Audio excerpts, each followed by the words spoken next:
What's up, Zelda fans? This is Hyper Paradox, and welcome back to Let's Play The Legend of Zelda Link's Awakening.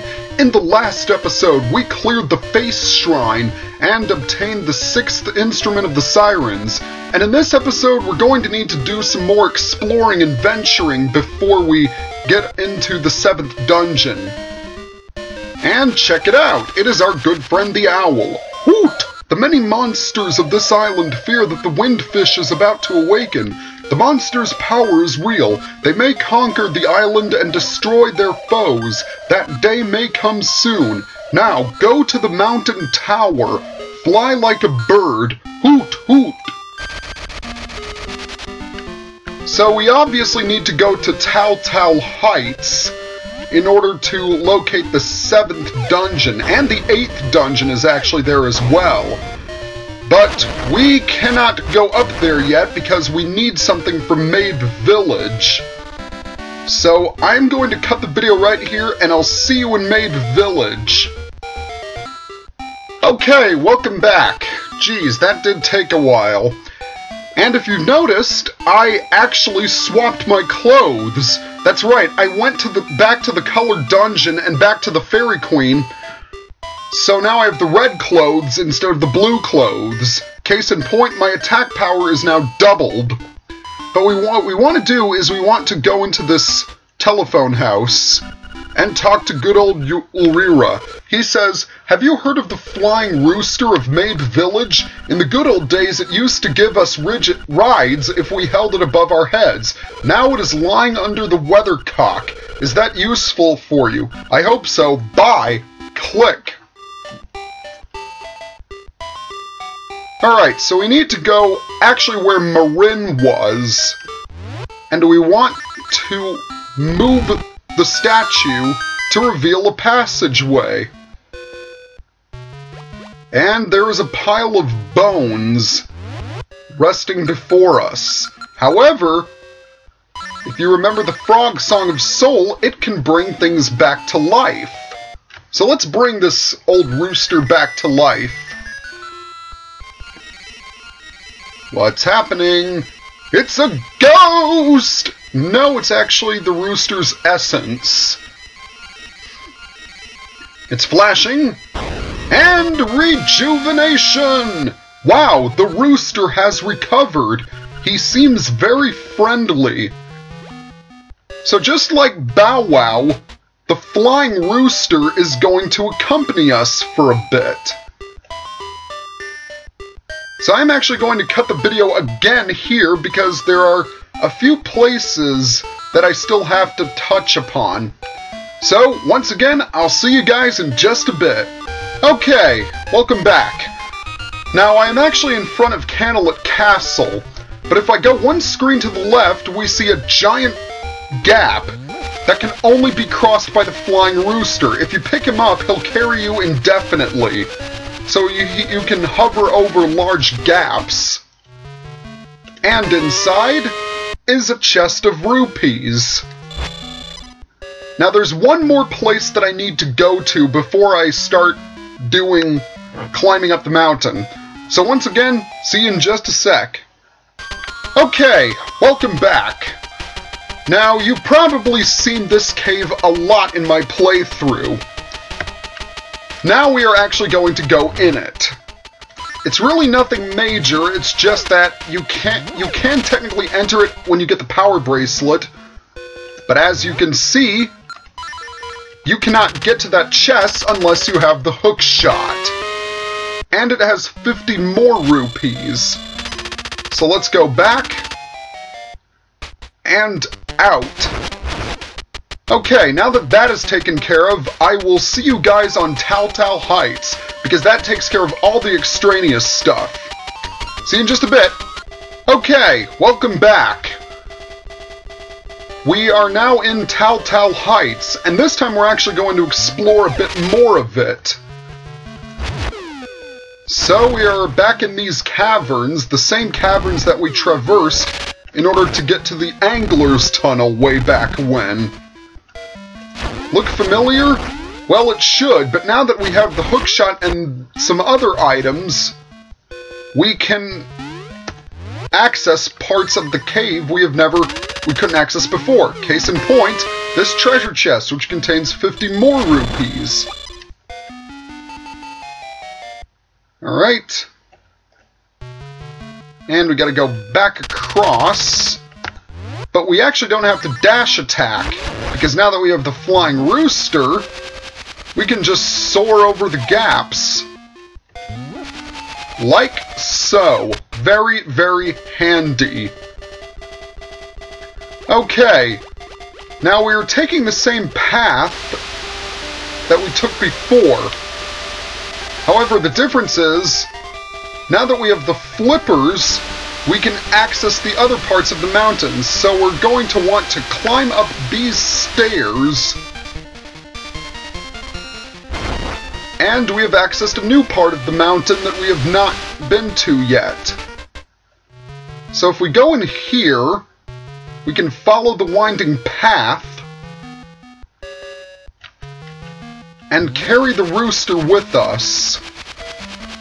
This is only accessible if you have the Flying Rooster. It's just a shame that you won't have him, that you have him only temporarily. And that is a bit of a drag. Alright. There is a key right here. And we're gonna need this key. You've got the bird key. With the bird key, we can actually access the 7th dungeon. So I'm gonna cut right now until I get back to the outside of the cave. So, see you in a sec. Alright. We are back outside on the mountains, but if we check this house, this is the hen house by the way, and we talk to this guy, who bears a very striking resemblance to Luigi. Wow, amazing! That rooster is actually flying! It's just like I said, eh? Have you tried to hold him over your head? Cluck, cluck. Yeah, who knew Luigi liked chickens? Certainly put one over me.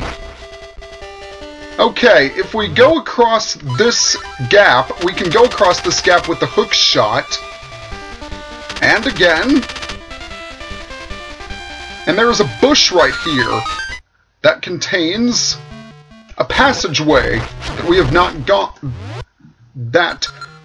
been to yet. But if we bomb this little area right here,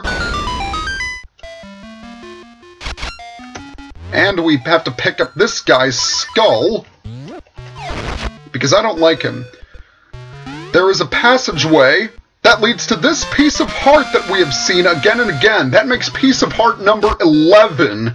Only one more in the game. Only one more to be found. Which is pretty cool, I have to say. Alright, let's hookshot back over to the to our previous location. Because the 7th dungeon is actually to the east, is in the eastern part of Tal Heights. So we have to climb back down the stairs in order to reach it that we came up. Alright, now when you're swimming, be sure not to accidentally jump down, because then you'll be near Angler's Tunnel, and you don't want that. Alright, we are in another cavern, and there is a sand tile right there. So if we bomb it, if we set a bomb near it, it will open yet another passageway, which leads to some more stairs. And we have a lot of treasure chests in here. Now, it's very important you want to walk out and then come back in. So we want to move this rock here, get the first chest. We want to open this chest to get 20 more rupees. The third one. And we want to move this rock that way.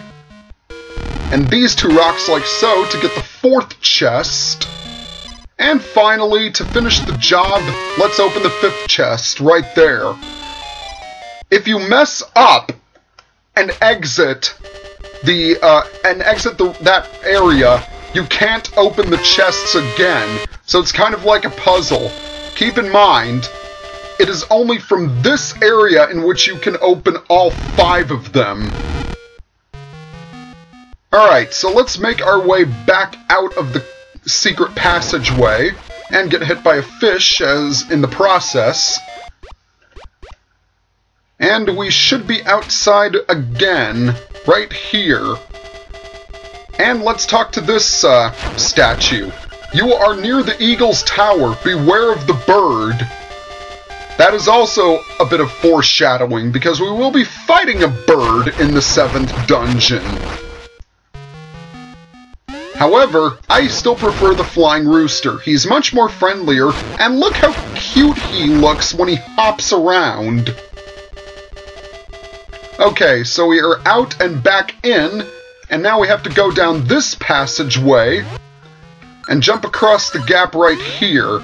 Yeah, this is a pretty topsy-turvy place. There's a lot of going out and going back in. Okay, now we need to use the hook shot to get ourselves across, jump down, and exit. But first we want to bomb this area because I believe that is a fairy fountain. And indeed it is! And we need that fairy fountain because I have already taken quite a bit of damage. Okay, now we want to enter this passageway and go back up. Alright, I believe this is the passageway that leads to the 7th dungeon. And indeed it is. So, I'm actually going to stop the video right here. The 7th dungeon is right there in front of us. Next time on Let's Play The Legend of Zelda Link's Awakening, we are going to unlock the 7th dungeon and see if we can make some progress in it. If you like my videos, hit that like button, or comment below, or subscribe to my channel. For now, this is Hyper Paradox, signing off.